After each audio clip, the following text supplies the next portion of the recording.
नमस्कार दोस्तों, मैं रोहन शर्मा स्वागत करता हूं सभी का आपके अपने चैनल ज्योतिष एंड वास्तु में। कैसे हैं आप सभी? आज हम यहां पर बात करने वाले हैं नवरात्रि के बारे में। 7 अक्टूबर 2021 शारदीय नवरात्र की शुरुआत होने वाली है। माता रानी के स्वागत की तैयारी आप सभी को कर लेनी चाहिए ताकि हम सभी माता रानी का स्वागत अच्छे से करें और हम सभी को ढेर सारा आशीर्वाद प्राप्त हो। पितृपक्ष यहाँ पर समाप्त हो चुका है और शारदीय नवरात्र में माता रानी का स्वागत करने के लिए हम सभी तैयार हो रहे हैं। 7 अक्टूबर से लेके 14 अक्टूबर तक नवरात्रि का त्यौहार मनाया जाएगा। इसके बाद हम सभी दशहरे को सेलिब्रेट करेंगे। 15 अक्टूबर को हम सभी दशहरा सेलिब्रेट करेंगे। नवरात्रि के 9 दिनों में यहाँ पर आप सभी को कौन से मुहूर्त में पूजा करनी है, कौन से मुहूर्त में कलश स्थापित करना है, माता रानी कौन सी सवारी पर इस बार आ रही है, कौन सी सवारी पर इस बार जाएगी और किस तरह से विधि पूर्वक आपको पूजा करनी है, ये सारी चीज़ें मैं आपको इस वीडियो में बताने वाला हूँ। वीडियो को अंत तक देखिएगा ताकि कोई भी चीज़ आपसे मिस ना हो जाए। साथ ही साथ नवरात्रि के 9 दिनों में मैं भी अपनी तरफ से आपकी मदद करने की कोशिश करूँगा। यहाँ पर नवरात्रि के 9 दिनों में मैंने नव दुर्गा हीलिंग का एक सेशन शुरू किया है। 9 दिनों तक मैं आप सभी को हीलिंग सेशन करवाऊंगा यहाँ पर, और आप सभी हीलिंग सेशन के जरिए अपने जीवन की दुख दर्द परेशानियों को दूर कर सकते हैं, फाइनेंशियल क्राइसिस से मुक्ति पा सकते हैं, अपने रिलेशनशिप को वापस से जोड़ सकते हैं, अपनी जीवन की परेशानियों से मुक्ति पाके अपने आप को पॉजिटिव डायरेक्शन में अट्रैक्ट कर सकते हैं। तो ये हीलिंग सेशन अगर आप ज्वाइन करना चाहते हैं तो आप डिटेल्स मुझे व्हाट्सएप पे मैसेज कर दीजिएगा, बाकी की जानकारी आपको व्हाट्सएप पे मिल जाएगी। तो यहाँ पर जिस तरह से ये समय चलेगा, ये कितना फायदेमंद रहेगा, इसको जानने की कोशिश करते हैं। 7 अक्टूबर 2021 ये वो दिन रहेगा जब माता रानी का स्वागत किया जाएगा। माता रानी इस बार पालकी में बैठ के यहाँ पर आ रही है। पालकी में बैठ के जब माता रानी आती है तो उसका अपने आप में एक विशेष महत्व यहाँ पर होता है। मतलब कि इस बार माता रानी की जो सवारी है वो बहुत ही ज़्यादा खुशियाँ प्रदान करने वाली है। ऐसा कहा जाता है कि माता रानी की सवारी के ऊपर बहुत सारी चीज़ें डिपेंड होती हैं। माता रानी किस सवारी से आपके घर आगमन कर रही है, उससे ये पता लगाया जाता है कि आने वाला साल आपके लिए कैसा जाने वाला है, आने वाला साल इस देश के लिए, उस दुनिया के लिए कैसा जाने वाला है। कोरोना का जो काल चला उसमें जो हमने देखा पिछली 2 नवरात्रियों में, ये हमारे लिए साक्षात उदाहरण है। तो इस बार अगर हम देखें, इस कोरोना काल में हम यहाँ पर देखें तो इस बार माता रानी का जो स्वागत हो रहा है, जो यहाँ पर माता रानी का आगमन जो हो रहा है वो पालकी में हो रहा है। तो माँ रानी पालकी में सवारी लेकर आ रही है और पालकी में सवारी लेने आने का मतलब है कि खुशियों के साथ आ रही है, सुकून के साथ आ रही है, एक पॉजिटिविटी के साथ आ रही है, एक नई चीज़ों के शुरुआत के साथ यहाँ पर माता रानी का आगमन हो रहा है। तो ये तो कंफर्म है कि इस बार से जो नवरात्रि से अगली नवरात्रि तक के बीच का जो समय रहेगा, ये नई चीज़ों का समय रहेगा, नए लोगों से मिलने का समय रहेगा, नए चीज़ों में अपने आप को इन्वॉल्व करने का समय रहेगा। साथ ही साथ इस पूरे समय में आप अपने आप को खुश महसूस करेंगे, सुकून भरा महसूस करेंगे। कुछ इस तरह की चीज़ें यहाँ पर देखने को मिलने वाली हैं। तो ओवरऑल माता रानी का स्वागत जो है वो बहुत ज़्यादा अच्छे से यहाँ पर किया जाएगा। इसके साथ साथ ही माता रानी की जब सवारी जाएगी तो वो हाथी पर बैठकर प्रस्थान करेंगी। हाथी पर बैठकर जब माता रानी प्रस्थान करती हैं तो वो अपने पीछे धन धान्य छोड़ के जाती हैं। मतलब कि वर्षा बहुत अच्छी होंगी और साथ ही साथ अन्न की कभी भी कमी यहाँ पर नहीं आते हुए दिखाई देगी। ऐसे ही चीज़ें कैलकुलेशंस के अकॉर्डिंग यहाँ पर आती हैं। हमारे शास्त्रों में बहुत कुछ बताया गया है, नवरात्रि के ऊपर बहुत कुछ चीज़ें यहाँ पर एक्सप्लेन करी गई हैं।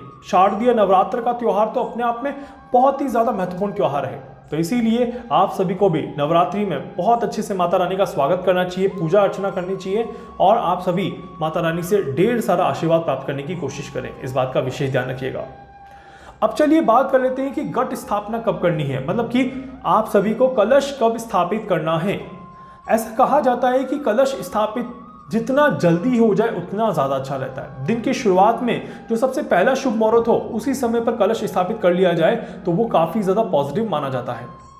यहाँ पर 7 अक्टूबर 2021 को जो कलश स्थापना का जो मुहूर्त आता है वो आता है सुबह 6:12-13 के आसपास से लेके 7:05 तक का मुहूर्त आता है। मतलब कि अर्ली मॉर्निंग 6:30 के आसपास का जो समय रहेगा ये काफ़ी ज़्यादा महत्वपूर्ण रहेगा, काफ़ी ज़्यादा अच्छा रहेगा। इस समय के आसपास अगर आप कलश स्थापित कर देते हैं तो वो काफ़ी ज़्यादा अच्छा है। अब जो व्यक्ति इस समय में नहीं कर पाते वो क्या करेंगे, तो उन सभी से रिक्वेस्ट करूंगा कि अगर आप इस समय को छोड़ देते हैं तो फिर आप अभिजीत मुहूर्त में करिएगा।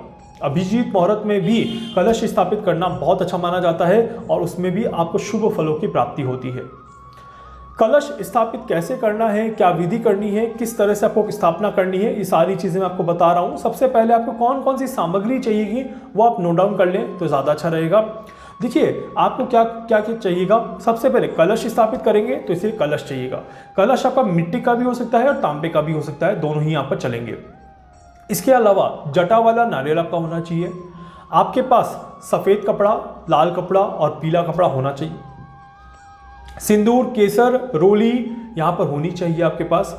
साथ ही साथ माता रानी के श्रृंगार के लिए चुनरी, चूड़ियाँ, हल्दी, मेहंदी, सारी जो एक श्रृंगार की सामग्री होती है वो सारी चीज़ें आपके पास होनी चाहिए। इसके अलावा लौंग का जोड़ा होना चाहिए आपके पास, हल्दी की गांठ होनी चाहिए आपके पास, पीसी हुई हल्दी भी होनी चाहिए आपके पास, बैठने के लिए आसन होना चाहिए आपके पास, और दिया लगाने के लिए घी का और तेल का दिया लगेगा, और साथ ही साथ रुई की बात आपके पास होनी चाहिए। मिठाई में पंचमेवा होना ही चाहिए, और जो भी ड्राई फ्रूट्स आप रखना चाहें वो रख सकते हैं, जो भी फ्रूट्स आप रखना चाहें वो रख सकते हैं, और जो भी स्वीट्स आप रखना चाहें वो रख सकते हैं। खीर बना के अगर आप भोग लगाते हैं तो वो बहुत ही ज़्यादा अच्छा माना जाता है। साथ ही साथ पंचामृत बना के भी आप रख दीजिएगा, वो भी अच्छा रहेगा। और इसके अलावा लोबान, गुलाल आपके पास होना चाहिए, वो भी आपके लिए ठीक है। एंड इसके अलावा आप कमल के पत्ते, कमल के पुष्प भी आप यहाँ पर रख सकते हैं, वो भी काफ़ी ज़्यादा अच्छा रहेगा। तो जितनी सामग्री आप लेकर रखे आप आएँ वो आपके लिए अच्छा है, नहीं तो बेसिक सामग्री से भी आप पूजा कर सकते हैं। आपको क्या करना होता है कलश स्थापित करने में, कलश स्थापना में आपको क्या करना होता है, आपको कलश की स्थापना करनी होती है और कलश स्थापित किया जाता है उत्तर पूर्व दिशा की तरफ। जहां पर भी माँ की मूर्ति होगी वहां से उत्तर पूर्व दिशा में आपको कलश स्थापित करना होता है, इस बात का विशेष ध्यान दीजिएगा। आपको माँ की मूर्ति को पूरी तरह से साफ पानी से स्वच्छ करके आपको स्थापित करना होता है, और साथ ही साथ माता रानी को चुनरी उड़ानी होती है, सिंदूर लगाना होता है, हल्दी लगानी होती है, कुमकुम लगाना होता है, चंदन लगाना होता है, केसर लगाना होता है, और मेहंदी भी लगानी होती है। और इसी के साथ साथ माँ का श्रृंगार किया जाता है। माँ के श्रृंगार के बाद आप सभी घी का दिया प्रज्वलित जरूर करें, और चंदन की अगरबत्ती अगर लगा पाएँ तो वो बहुत ही ज़्यादा अच्छा माना जाता है, बहुत ही ज़्यादा शुभ रिजल्ट देने वाला होता है।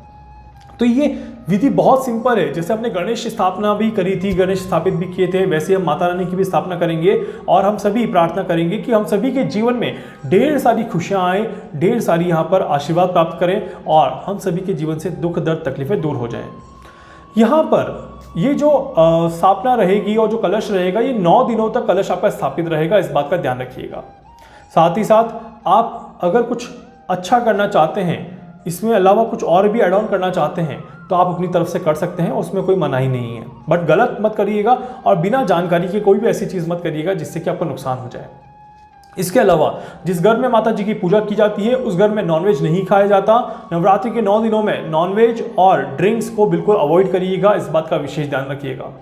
और घर में लड़ाई झगड़े ना हो, चीख ना हो, बहुत ज़्यादा शोरगुल ना हो। जितना शांति प्रिय घर रहेगा उतना ज़्यादा अच्छा रिजल्ट मिलेगा। और आप सभी को मन से प्रसन्न होके माता रानी का स्वागत करना है, मन से खुश होके माता रानी की पूजा करनी है, इस बात का विशेष ध्यान दीजिएगा, तो आपको बहुत अच्छा परिणाम यहाँ पर देखने को मिलेगा। उम्मीद करता हूँ कि इस बार की नवरात्रि आप सभी के जीवन में ढेर सारी खुशियाँ लेके आएंगी।